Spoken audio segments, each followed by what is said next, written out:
नमस्ते दोस्तों, स्वागत है आपका हमारे YouTube चैनल पर।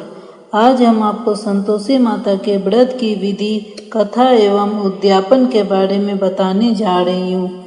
इस दिन व्रत में क्या खाना चाहिए, क्या नहीं खाना चाहिए, उसके बारे में भी बताऊंगी।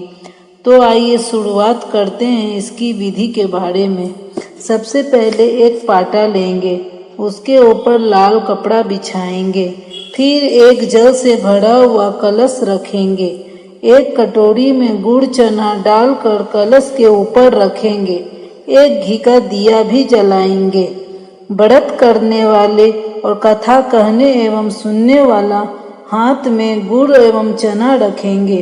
कथा समाप्त होने पर गुड़ और चना गौ माता को खिला देंगे और कलश के ऊपर रखा हुआ गुड़ चना प्रसाद के रूप में बांट देंगे और जल तुलसी के क्यारे में डाल देंगे। तो ये थी विधि कि पूजा कैसे करना चाहिए। अब हम बात करेंगे इसके उद्यापन की कि इसके उद्यापन में हमें क्या करना चाहिए। संतोषी माता के व्रत के उद्यापन में 2.5 सेर पूड़ी, खीर एवं चने का साग और नैवेद्य रखना चाहिए और संतोषी माता का जय बोलकर नारियल फोड़ना चाहिए।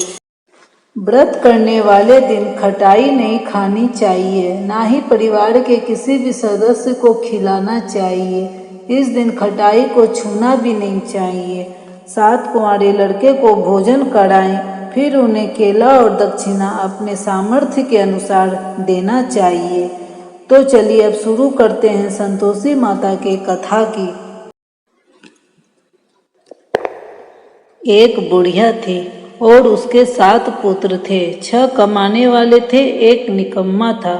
बुढ़िया माँ 6 पुत्रों की रसोई बनाती, भोजन कराती और पीछे से जो कुछ बचता वो 7वें को दे देती थी। परंतु वह बड़ा भोला भाला था, मन में कुछ विचार न करता था। एक दिन अपनी बहू से बोला, देखो मेरी माता का मुझ पर कितना प्यार है। वह बोली, क्यों नहीं, सबका जूठा बचा हुआ तुमको खिलाती है। वह बोला, भला ऐसा भी कहीं हो सकता है? मैं जब तक आंखों से न देखूं मान नहीं सकता। बहू ने हंसकर कहा, तुम देख लोगे तब तो मानोगे। कुछ दिन बाद बड़ा त्योहार आया। घर में 7 प्रकार के भोजन और चूरमा के लड्डू बने। वह जांचने को सिर दर्द का बहाना बनाकर पतला कपड़ा सिर पर ओढ़कर रसोई घर में सो गया और कपड़ों में से सब देखता रहा। 6 भाई भोजन करने आए। उसने देखा माँ ने उनके लिए सुंदर सुंदर आसन बिछाए हैं, 7 प्रकार की रसोई परोसी है। वह आग्रह करके झिमाती है। वह देखता रहा। 6 भाई भोजन करके उठे, तब माता ने उनकी जूठी थालियों में से लड्डुओं के टुकड़े को उठाया और एक लड्डू बनाया। जूठन साफ कर बुढ़िया माँ ने पुकारा, उठो बेटा, 6 भाई भोजन कर गए, अब तू ही बाकी है, उठ न, कब खाएगा? वह कहने लगा, माँ मुझे भोजन नहीं करना, मैं परदेश जा रहा हूँ। माता ने कहा, कल जाता हो तो आज ही जा। वह बोला, हाँ हाँ आज ही जा रहा हूँ। यह कहकर वह घर से निकल गया। चलते समय बहू की याद आई। वह गौशाला में उपले थाप रही थी, वहीं जाकर उससे बोला। वह बोला, मेरे पास तो कुछ नहीं, यह अंगूठी है, सो ले और अपनी कुछ निशानी मुझे दे दे। वह बोले, मेरे पास क्या है, यह गोबर भरा हाथ है। कहकर उसकी पीठ में गोबर के हाथ की थाप मार दी। वह चल दिया। चलते चलते दूर देश पहुंचा। वहां पर एक साहूकार की दुकान थी। वहां जाकर कहने लगा, भाई मुझे नौकरी पर रख लो। साहूकार को जरूरत थी, बोला रह जा। लड़के ने पूछा, वेतन क्या दोगे? साहूकार ने कहा, काम देखकर दाम मिलेंगे। साहूकार की नौकरी मिली। वह सवेरे 7 बजे से रात तक नौकरी बजाने लगा। कुछ दिनों में दुकान का सारा लेन देन, हिसाब किताब, ग्राहकों को माल बेचना, सारा काम करने लगा। साहूकार के 7-8 नौकर थे। वे सब चक्कर खाने लगे कि यह तो बहुत होशियार बन गया। सेठ ने भी काम देखा और 3 महीने से उसे आधे मुनाफे का साझीदार बना लिया। वह 12 वर्ष में ही नामी सेठ बन गया और मालिक सारा कारोबार उस पर छोड़कर बाहर चला गया। अब बहू पर क्या बीती सो सुनो। सास ससुर उसे दुख देने लगे। सारी गृहस्थी का काम करके उसे लकड़ी लेने जंगल में भेजते। इसी बीच घर की रोटियों के आटे में से जो भूसी निकलती उसी रोटी बनाकर रख दी जाती और फूटे नारियल के खोपड़े में पानी। इस तरह दिन बीतते रहे। एक दिन वह लकड़ी लेने जा रही थी कि रास्ते में बहुत सी स्त्रियां संतोषी माता का व्रत करती दिखाई दी। वह वहां खड़ी होकर कथा सुनकर बोली, बहनों, यह तुम किस देवता का व्रत करती हो और इसके करने से क्या फल मिलता है और इस व्रत करने की क्या विधि है? यदि तुम अपने व्रत का विधान मुझे समझा कर कहोगी तो मैं तुम्हारा एहसान मानूंगी।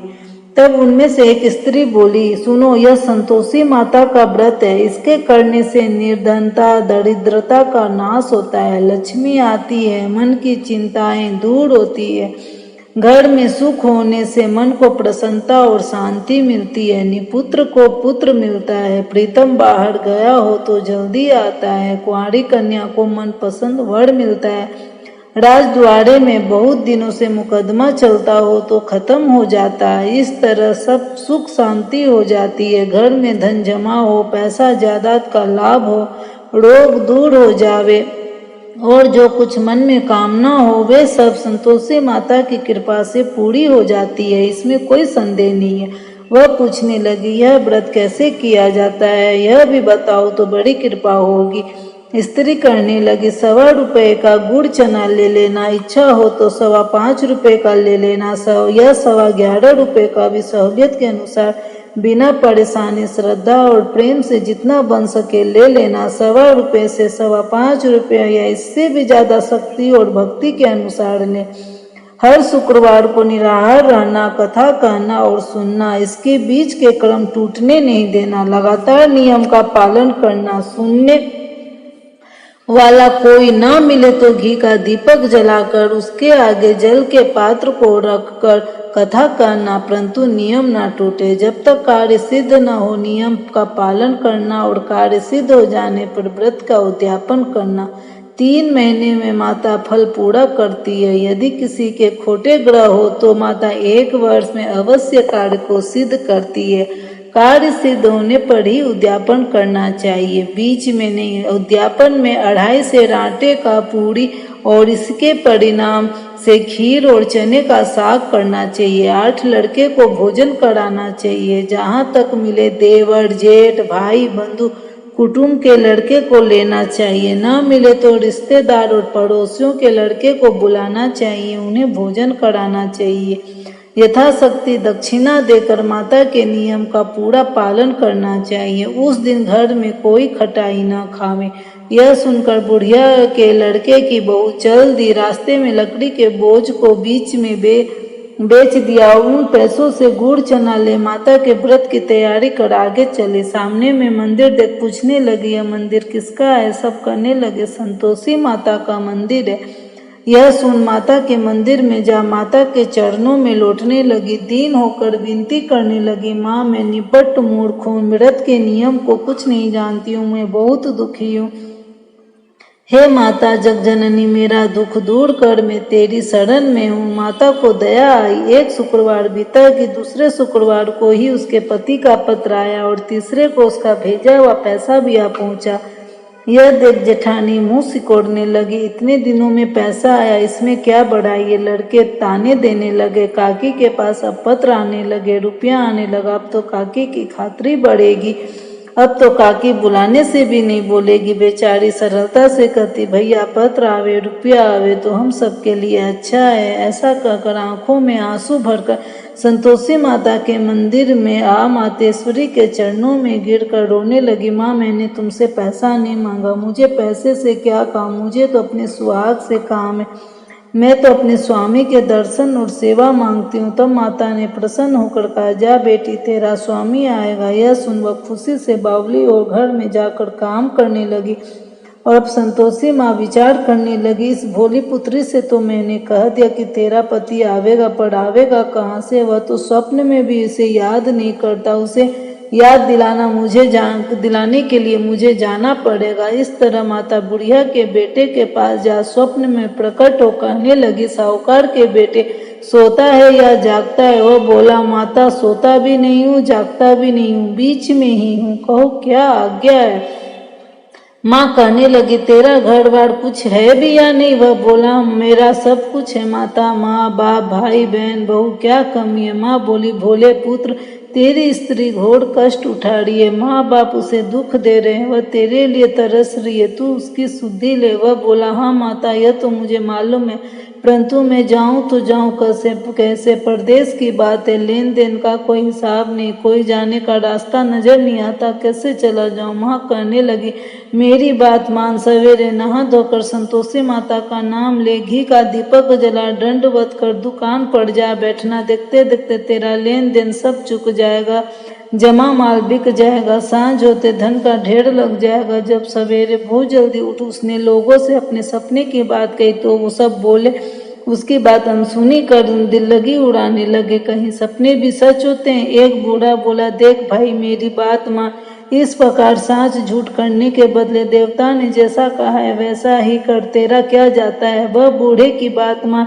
स्नान कर संतोषी माँ को दंडवत कर घी का दीपक जलाया और दुकान पर जा बैठा। थोड़ी देर में वह देखता है कि देने वाले रुपया लाए, लेने वाले हिसाब लेने लगे, कोठे से भरे सामानों के खरीदार नगद दाम में सौदा करने लगे। शाम तक धन का ढेर लग गया। माता का चमत्कार देख प्रसन्न हो माता का नाम ले घर ले जाने के वास्ते गहना कपड़ा खरीदने लगा और वहां के काम से निपट कर वह घर को रवाना हुआ। वहां वो बहू बेचारी जंगल में लकड़ी लेने जाती है, लौटते वक्त माँ के मंदिर पर विश्राम करती है। वह तो उसका रोजाना रुकने का स्थान था। दूर से धूल उड़ती देख वह माता से पूछती है, माता यह धूल कैसी उड़ रही है? माँ कहती है, पुत्री तेरा पति आ रहा है, अब तू ऐसा कर, लकड़ियों के 3 बोझ बना ला, एक नदी के किनारे रख, दूसरा मेरे मंदिर पर और तीसरा अपने सिर पर रख। तेरा पति को लकड़ी का गट्ठर देखकर मोह पैदा होगा, वह वहां रुकेगा, नाश्ता पानी बनाकर माँ से मिलने जाएगा, तब तू लकड़ियों का बोझ उठाकर घर जाना और बीच चौक में गड्ढा डालकर